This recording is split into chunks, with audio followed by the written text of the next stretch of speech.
का स्वागत है। आज हम आपको बताएंगे खबरों की दुनिया का पूरा सच, क्योंकि बहुत जरूरी होता है पूरा सच, क्योंकि झूठ से भी खतरनाक होता है अधूरा सच, और इसी तरह खतरनाक होती है अधूरी खबर। इसलिए हर खबर का पूरा सच हम आपको बताएंगे, वो भी तथ्यों, तर्कों और सबूतों के साथ। तो बिना देर किए देखते हैं पूरा सच।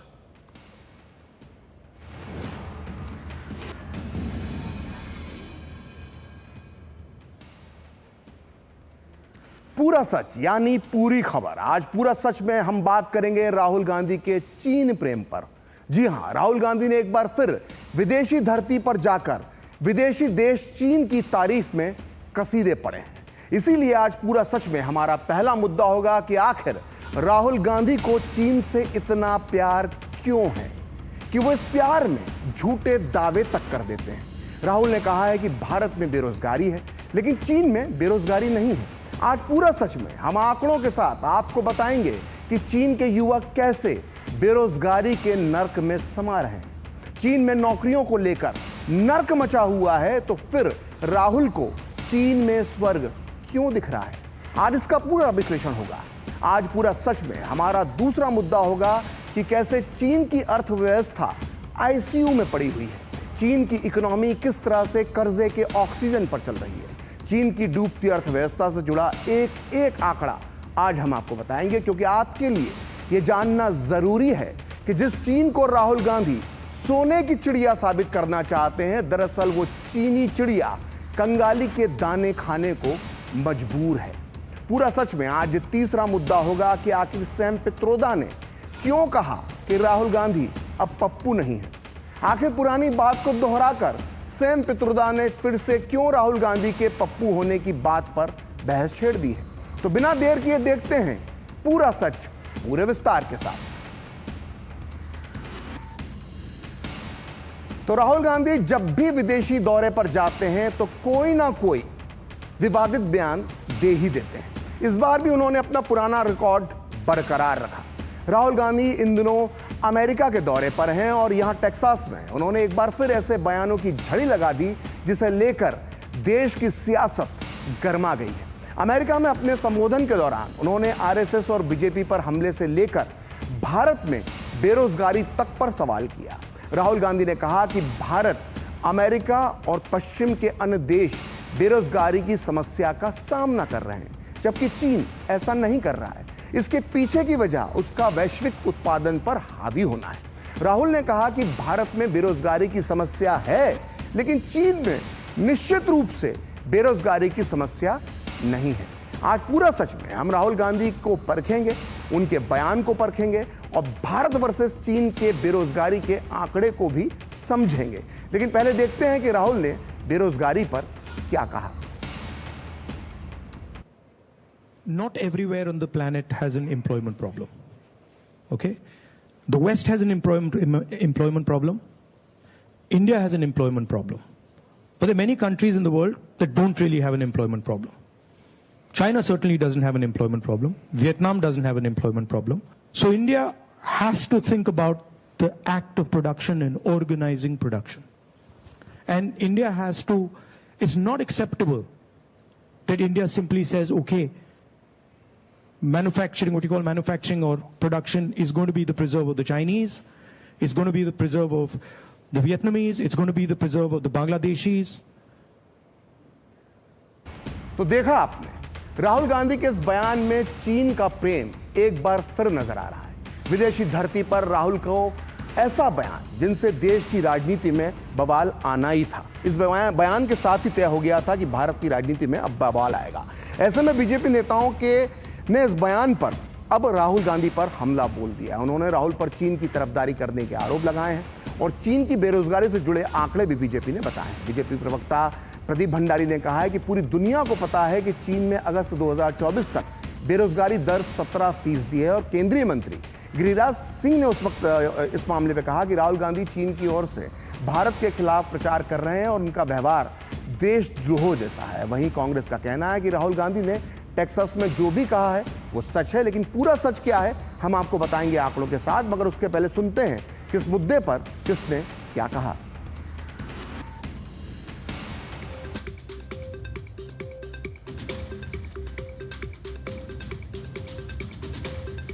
आपके समय में एक्सपोर्ट था केवल 19 लाख करोड़ का, अभी 75 लाख करोड़ से ऊपर का एक्सपोर्ट हुआ है, 80 लाख करोड़ तक जाने वाला है। आप तो चाइना का ब्रांडिंग कर रहे हो LOP हो करके, लेकिन जो भारत को गाली विदेश में जाके दे, मेक इन इंडिया को गाली दे, बढ़ते हुए मैन्युफैक्चरिंग को गाली दे, वो देश का दुश्मन होगा।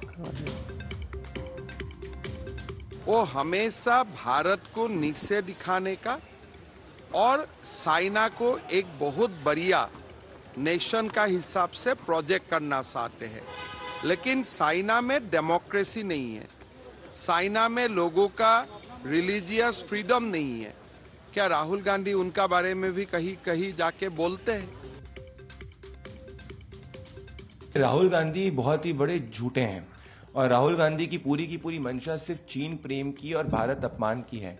ये विश्व अच्छी तरीके से जानते हो। अगर आप गूगल करेंगे तो आप पाएंगे कि चीन के अंदर जो यूथ अनएम्प्लॉयमेंट का रेट है वो 17% पहुंच चुका है और भारत आज एक ग्लोबल मैन्युफैक्चरिंग हब के रूप में आगे बढ़ रहा है प्राइम मिनिस्टर नरेंद्र मोदी के मेक इन इंडिया के प्रोग्राम के अंदर। राहुल गांधी जी विश्व के सबसे बड़े लोकतंत्र के विपक्ष के नेता हैं, प्रतिपक्ष के नेता हैं, और अब जब वो विदेश जाते हैं तो उन्हें गंभीरता से विचार करना पड़ेगा कि जो वो कहते हैं क्या वो पूरा सत्य है और क्या उससे भारत की छवि पे कोई फर्क पड़ेगा, कुछ गलत फर्क पड़ेगा या नहीं। वो चीन की तो जरूर तारीफ करते हैं, लेकिन विश्व में कभी भी इसकी चर्चा नहीं करते कि चीन के साथ और भारत के संबंधों में बिगाड़ जो आया है या रुकावट जो आया है वो किन कारणों से आया है। विदेशी मंच पर जाकर अपने राजनीतिक मतभेदों को अपने व्यक्तिगत राजनीतिक लाभ के लिए इस तरीके से इस्तेमाल कर अपने ही देश की बुराई करना, ये कहीं से उचित नहीं है। जैसे चीन में है करीब अनएम्प्लॉयमेंट 0 हो गया, और बड़े देशों में भी अनएम्प्लॉयमेंट नहीं है, अमेरिका में भी थोड़ा बहुत है, ज़्यादा नहीं है। तो इस तरह से भारत में बड़ी स्थिति खराब है। और दूसरी बात है कि जो राहुल जी ने टैक्सेस में कहा वो बात सच है।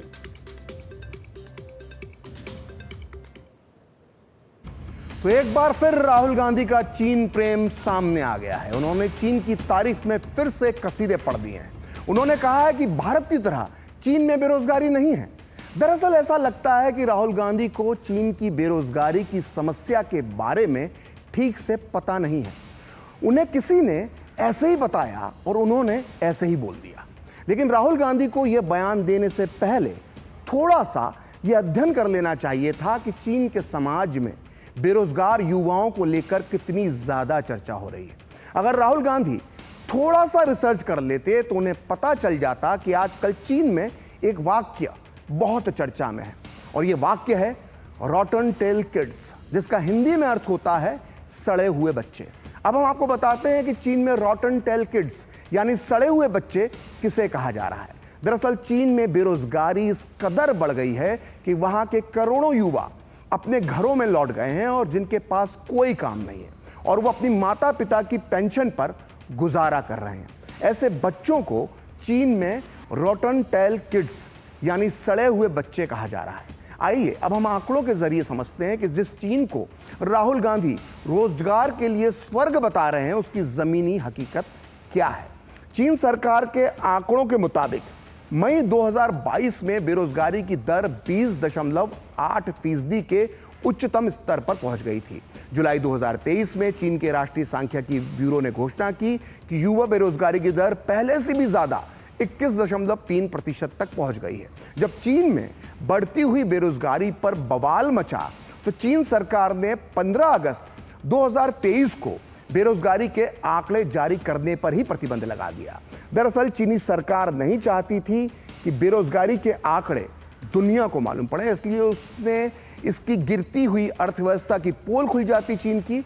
इसी मुद्दे पर जब न्यूयॉर्क टाइम्स ने लेख लिखा अगस्त 2023 में, तो उसने लिखा कि चीन ने अपनी अर्थव्यवस्था के नकारात्मक रुझानों को कम करने की कोशिश में बेरोजगारी के आंकड़े जारी करना बंद कर दिया। ये न्यूयॉर्क टाइम्स ने लिखा था। इसी बीच झांग यूनिवर्सिटी के एक प्रोफेसर ने दावा किया था कि चीन में मार्च 2023 में बेरोजगारी की दर 50% तक पहुंच गई है। और इसके बाद चीन सरकार ने दुनिया की आंखों में फिर से धूल झोंकने के लिए जनवरी 2024 में युवा बेरोजगारी संख्या के जो आंकड़े थे उन्हें जारी करना फिर से शुरू कर दिया। लेकिन नए आंकड़ों में छात्रों को शामिल नहीं किया गया। लेकिन चीनी सरकार की सारी चालबाजी बेकार गई। बेरोजगारी इतनी बढ़ने लगी कि जुलाई 2024 में यह जो बेरोजगारी का आंकड़ा था वो 17.1 पर पहुंच गया। लेकिन समस्या यहीं खत्म नहीं होती है। चीन ने इस साल 1 करोड़ 20 लाख नए छात्र चीन में इस वक्त ग्रेजुएशन की डिग्री लेकर कॉलेजों से बाहर निकले हैं और उनके लिए दूर दूर तक रोजगार के अवसर नजर नहीं आ रहे हैं। आइए अब देखते हैं कि अमेरिका की मिशिगन यूनिवर्सिटी के जाने माने प्रोफेसर यू झाओ ने क्या कहा है। वो कहते हैं, वो जो भी कहते हैं उसे ध्यान से सुनिए। उन्होंने कहा है कि चीनी कॉलेजों ने अपने छात्रों से डिग्री लेने के बाद बेहतरीन नौकरी और उज्जवल भविष्य का जो वादा किया था वो मायावी साबित हो रहा है। सोचिए, बेरोजगारी के मायावी आंकड़े चीन दिखा रहा है और राहुल गांधी उसको सच मानकर इस तरह के बयान देते हैं। आइए अब जानते हैं कि चीन की अर्थव्यवस्था का पूरा सच क्या है। हालांकि राहुल गांधी चीन की अर्थव्यवस्था, उसकी तथाकथित आर्थिक तरक्की से बहुत प्रभावित दिखते हैं, लेकिन हकीकत में चीन की अर्थव्यवस्था लगातार लुढ़कती जा रही है। कभी दुनिया की फैक्ट्री कहलाने वाला चीन मुश्किलों में फंसा हुआ है। चीन में नौकरियां खत्म हो रही हैं, जनसंख्या बूढ़ी होती जा रही है और चीन की कंपनियों पर कर्ज का बोझ लगातार बढ़ रहा है। वहीं रियल एस्टेट का कारोबार पूरी तरह से ठप हो चुका है। कारोबार में चीनी सरकार के दखल के कारण विदेशी कंपनियों ने भी अब चीन से मुंह मोड़ना शुरू कर दिया है, जिसका सीधा असर विदेशी निवेश पर पड़ा है। आइए कुछ पॉइंट्स के जरिए, कुछ ग्राफिक्स के माध्यम से हम ये समझते हैं कि चीन की अर्थव्यवस्था किस तरह से डूबता जहाज बन चुकी है। और दिलचस्प बात यह है कि अब तक गरीबी और छोटे मुल्कों को अपने कर्ज के जाल में फंसाने वाला चीन खुद कर्ज के तले दबता जा रहा है। और ये समझने के लिए राहुल गांधी को दुनिया की जानी मानी न्यूज मैगजीन न्यूज वीक पढ़ना चाहिए। इस साल न्यूज वीक के 30 जनवरी को प्रकाशित अंक के मुताबिक साल 2023 के आखिर तक चीन पर उसकी जीडीपी का 288% कर्ज था। यह अब तक का सबसे ऊंचा स्तर है और 2022 के मुकाबले यह कर्ज 13.5% ज्यादा था। न्यूज वीक की रिपोर्ट के मुताबिक 2023 के आखिर तक चीन पर कुल 560 अरब डॉलर का कर्ज था। आसान शब्दों में समझा जाए तो अमेरिका पर जितना टोटल कर्ज है, चीन पर उसका भी 2 गुना ज्यादा कर्जा है और चीन उस कर्जे में डूबा हुआ है।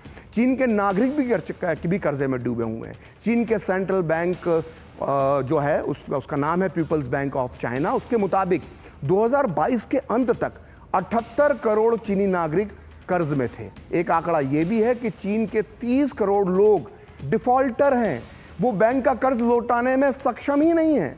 चीन में रियल एस्टेट सेक्टर बुरी तरह संकट से गुजर रहा है। चीन की जीडीपी में 20% हिस्सेदारी इसी रियल सेक्टर की है और यही सेक्टर अब पूरी तरह से बर्बादी की कगार पर है। इस साल हांगकांग की एक अदालत ने चीन की बड़ी प्रॉपर्टी कंपनी एवरग्रांड को संपत्ति बेचकर कर्ज चुकाने का आदेश दिया था। और जानते हैं एवरग्रांड पे कितना कर्ज था? 300 अरब डॉलर से भी ज्यादा। अमेरिकी अर्थशास्त्री एंटोनियो ग्रेस्फो ने कहा है कि चीन में रियल एस्टेट सेक्टर ढह रहा है और यह बैंकों को भी अपने साथ ले डूबेगा। और इसी बीच रेटिंग एजेंसी मूडीज, जो बड़ी प्रसिद्ध है, उसने चीन की अर्थव्यवस्था को अस्थिर से नेगेटिव घोषित कर दिया है। वहीं चीन के लिए सबसे बुरी खबर यह है कि दुनिया के देशों ने चीन का सामान खरीदना कम कर दिया है। जैसा राहुल गांधी कहते हैं कि मैन्युफैक्चरिंग हब है, तो अब चीन का सामान बिकना कम हो गया है। चीन के कस्टम डिपार्टमेंट के आंकड़े के मुताबिक साल 2023 में निर्यात 4.6 घटकर 3.38 लाख करोड़ डॉलर रह गया है। साल 2016 के बाद पहली बार चीन के निर्यात में, चीन के एक्सपोर्ट में इतनी बड़ी गिरावट आई है। और तो और चीन में महंगाई आसमान छू रही है। साल 2023 में खुदरा महंगाई 14 सालों में सबसे ज्यादा थी। और अब बात करते हैं चीन के शेयर बाजार की। पिछले दिनों हांगकांग में एक इन्वेस्टर्स यानी निवेशकों का एक सम्मेलन हुआ। उसमें शामिल 40% इन्वेस्टर्स ने कहा कि चीनी कंपनियों के शेयर निवेश के योग्य नहीं हैं। चीन के करीब 22 करोड़ लोगों ने शेयर बाजार में निवेश कर रखा है और वहां के बाजार बीते 3 सालों में 50% तक गिर चुके हैं। यह है चीन की अर्थव्यवस्था, जो राहुल को देखना चाहिए, समझना चाहिए। चीनी प्रोपेगेंडा को हवा देने में राहुल गांधी और उनकी पार्टी कांग्रेस का यह कोई पहला मामला नहीं है। पूरी लोकतांत्रिक दुनिया में यह मान्य परंपरा है, यह माना जाता है कि जब भी किसी देश में युद्ध जैसी स्थिति हो तब सारा देश और सभी पार्टियां चट्टान की तरह अपनी सरकार के साथ खड़ी रहती हैं। लेकिन राहुल गांधी एक से बढ़कर एक झूठ गढ़कर विदेशों में भी अपनी ही देश की सरकार को बदनाम करने का काम करते हैं। सितंबर 2023 में बेल्जियम की यात्रा के दौरान राहुल गांधी ने ब्रसेल्स प्रेस क्लब में ड्रैगन चीन की तारीफों के पुल बांधे थे। राहुल ने चीन की मैन्युफैक्चरिंग क्षमता की तारीफ की और कहा था कि भारत सरकार के पास मैन्युफैक्चरिंग को लेकर वैकल्पिक विजन का अभाव है। आप ही सुनिए राहुल गांधी ने तब क्या कहा था।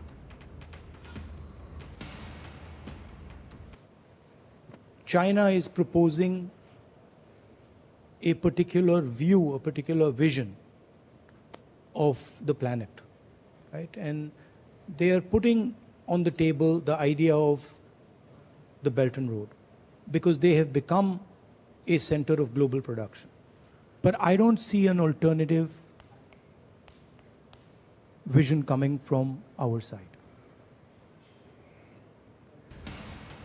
इससे पहले मार्च 2023 में ब्रिटेन यात्रा के दौरान कैम्ब्रिज यूनिवर्सिटी में भी राहुल गांधी ने चीन को शांति का पक्षकार बताया था।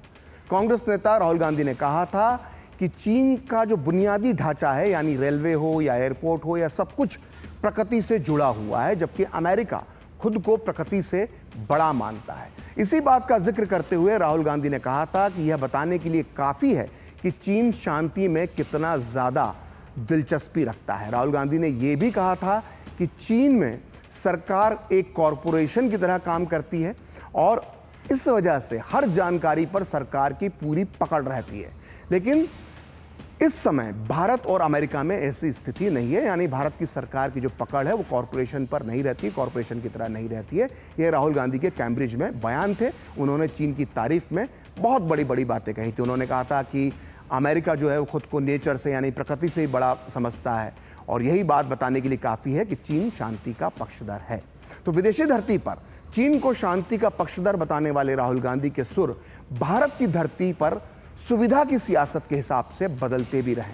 भारत और चीन सीमा विवाद पर हमारी सेना ने हमेशा कहा है कि इस देश की एक एक इंच जमीन सुरक्षित है। बार बार सेना के आला अधिकारी ये दावा करते रहे, विश्वास दिलाते रहे, लेकिन फिर भी सेना पर भरोसा करने के बजाय राहुल गांधी ने अगस्त 2023 में लद्दाख में दावा किया था कि चीन ने हमारे देश की हजारों किलोमीटर जमीन हमसे छीन ली है। हजारों किलोमीटर जमीन हिंदुस्तान की चाइना ने हमसे छीनी है और दुख की बात है कि हिंदुस्तान के प्रधानमंत्री ने ऑपोजिशन की मीटिंग में कहा कि हिंदुस्तान का 1 इंच किसी ने नहीं लिया है। तो पूरा सच में अभी वक्त है एक ब्रेक का और ब्रेक के बाद आपको बताएंगे राहुल और कांग्रेस का पुराना चीनी कनेक्शन।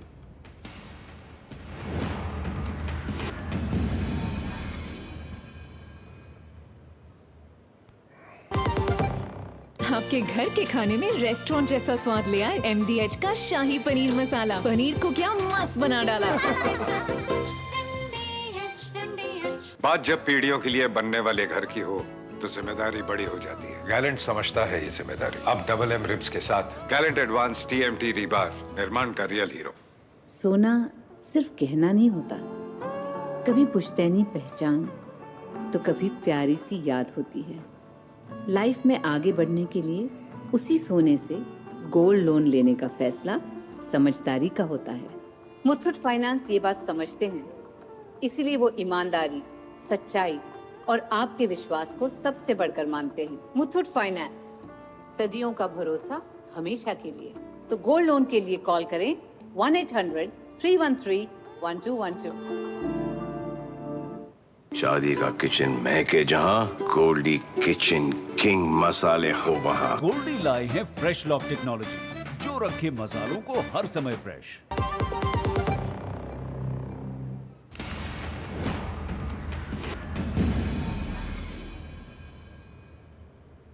तो ब्रेक के बाद एक बार फिर आपका पूरा सच में स्वागत है। और राहुल का चीनी कनेक्शन सिर्फ बयानों में ही नहीं बल्कि मेल मुलाकातों के जरिए भी सामने आता रहता है। आपको याद होगा जून 2017 को डोकलाम में आगे बढ़ रही चीनी सैनिकों को भारतीय सेना ने रोक दिया था।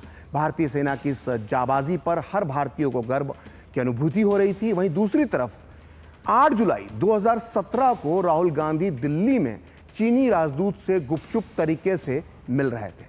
बीजेपी ने जब इस मामले पर हमलावर हुई उसने इसको मुद्दा बनाया और राहुल गांधी पर पार्टी ने आरोप लगाया। तो पहले तो कांग्रेस ने इन दावों को झूठा बताया, लेकिन बाद में जब 10 जुलाई को चीनी दूतावास की वेबसाइट पर राहुल गांधी की वो तस्वीर छप गई जिसमें वो चीनी राजदूत से मिलते नजर आ रहे थे, तो इसके बाद आखिरकार कांग्रेस ने इसकी पुष्टि करते हुए कहा कि राजनयिकों से होने वाली सामान्य मुलाकात का एक हिस्सा बढ़ता है। लेकिन बड़ा सवाल यह है कि अगर ये मुलाकात इतनी ही सामान्य थी तो कांग्रेस ने इसे छुपाया क्यों। और सवाल इस मुलाकात की टाइमिंग पर भी है, क्योंकि जब डोकलाम में भारतीय सेना चीन की सेना के सामने थी तब इस मुलाकात की जरूरत आखिर क्यों पड़ गई। और राहुल गांधी और कांग्रेस के चीनी कनेक्शन पर और भी कई विवाद होते आए हैं, चाहे वो कांग्रेस और चीन की कम्युनिस्ट पार्टी के बीच MOU पर हो या फिर गांधी परिवार के राजीव गांधी फाउंडेशन को चीनी दूतावास से मिलने वाले चंदे पर विवाद हो। इसके अलावा विवाद तब भी हुआ जब राहुल गांधी के कांग्रेस अध्यक्ष बनने पर उन्हें सीधे चीन की कम्युनिस्ट पार्टी ने बधाई दी थी। आइए सिलसिलेवार तरीके से इन सारे विवादों पर एक नजर डालते हैं। कांग्रेस और चीनी कम्युनिस्ट पार्टी के बीच 7 अगस्त 2008 में एक समझौता हुआ था जिसमें तय हुआ था कि दोनों पार्टी MOU के तहत क्षेत्रीय, द्विपक्षीय और अंतर्राष्ट्रीय मसले पर एक दूसरे से बात करेंगे। इस MOU पर राहुल गांधी और चीन की कम्युनिस्ट पार्टी में जो अंतर्राष्ट्रीय मामलों के मंत्री हैं वांग जियारुई ने हस्ताक्षर किए थे। और इस मौके पर सोनिया गांधी और तब के चीन के तत्कालीन उपराष्ट्रपति शी जिनपिंग भी मौजूद थे। और इस MOU में दोनों पार्टियों के बीच विचारों के आदान प्रदान को बढ़ावा देने की बात की गई थी। और इस समझौते पर सुप्रीम कोर्ट ने भी सख्त टिप्पणी की थी। और वहीं आरोप है कि गांधी परिवार से जुड़े राजीव गांधी फाउंडेशन को चीनी दूतावास से चंदा मिला था। और केंद्रीय गृह मंत्री अमित शाह ने संसद में बताया था कि 2005 से 2007 के बीच राजीव गांधी फाउंडेशन को चीनी दूतावास से 1.35 करोड़ रुपए का चंदा मिला था। यानी 1 करोड़ 35 लाख रुपए का चंदा मिला था और ये नियमों का उल्लंघन था। और इसी कारण FCRA रजिस्ट्रेशन इस फाउंडेशन का कैंसिल किया गया था उस वक्त। तो फिलहाल पूरा सच में वक्त है एक और ब्रेक का, और ब्रेक के बाद बताएंगे आखिर सेन पित्रोदा ने क्यों कहा कि राहुल गांधी अब पप्पू नहीं है।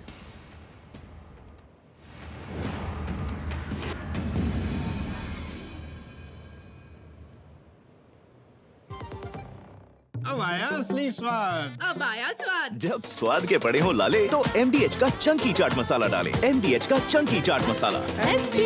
MDH। बात जब पीढ़ियों के लिए बनने वाले घर की हो तो जिम्मेदारी बड़ी हो जाती है। गैलेंट समझता है ये जिम्मेदारी। अब MM रिब्स के साथ गैलेंट एडवांस TMT रीबार, निर्माण का रियल हीरो। ये डाउट बहुत ही अमेजिंग चीज है, काम आसान कर देती है। अब जिस पे भी डाउट है वो तो ऑटोमेटिकली आउट है। लेकिन मुथूट फाइनेंस से गोल्ड लोन लेते हुए कोई डाउट नहीं है, क्योंकि यहाँ है पूरी ट्रांसपेरेंसी, 100% भरोसा और सुरक्षा। तभी तो मुथूट फाइनेंस है भरोसा इंडिया का number 1 most trusted financial services brand. तो गोल्ड लोन लेने के लिए कॉल करें 1-800-313-1212। क्या शर्मा रहा है? दांत खाज खुजली है, सबको होती है, हमें भी होती है। जालिम लोशन मुझे दादी ने दिया और बोली चर्म रोगों पर पड़े भारी। जालिम लोशन है पुराना खिलाड़ी। दांत खाज की खुजली, एक्जिमा जड़ से निकाले। अभी खरीदे जालिम लोशन।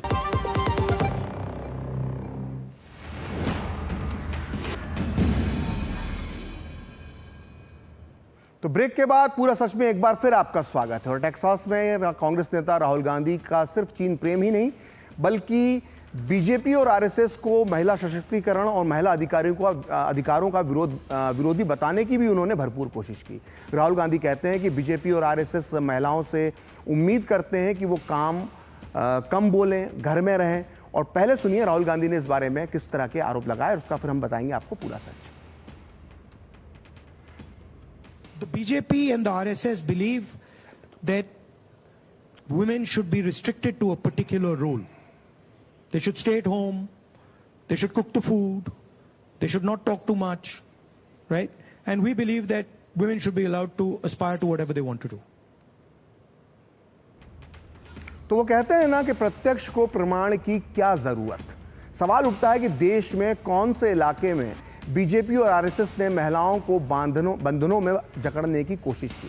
आरएसएस ने कम महिलाओं के लिए ये करो या ये नहीं करो का फतवा जारी किया। अगर बीजेपी महिलाओं को घरों की चार दीवारियों में बंद रखना चाहती तो मोदी सरकार ने कामकाजी महिलाओं के लिए वर्क प्लेस पर ज़्यादा सुविधाओं की चिंता क्यों की। और सोचिए, जो महिलाओं के घरों में समेट कर रखना चाहते हैं वो घर से निकलने वाली महिलाओं के लिए सुविधा क्यों बढ़ा रहे हैं। मोदी सरकार ने मातृत्व अवकाश 12 सप्ताह से बढ़ाकर 26 हफ्ते कर दिया। महिलाओं के लिए विधायिका में 33% सीटें आरक्षित करने के लिए संसद में महिला आरक्षण बिल पास किया।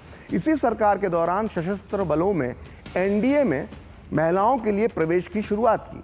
सरकार की स्वच्छ भारत मिशन के तहत शौचालयों का निर्माण, उज्ज्वला योजना के तहत निःशुल्क घरेलू रसोई गैस के कनेक्शन, बेटी बचाओ बेटी पढ़ाओ योजना और लखपति दीदी जैसी योजनाएं लागू कईं ताकि महिलाओं का सशक्तिकरण किया जा सके।